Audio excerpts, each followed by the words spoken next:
If you were designing a nation, you would never design it to say, we're going to have one trillionaire, and then we're going to have a bunch of people with a median household income of 60,000.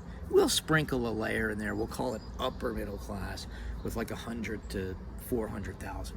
And then we'll have, we'll sprinkle some more people in there, some athletes, running backs making 30 million, and the owners will make it 300. Yeah, we'll have some of that. But you wouldn't design it that way.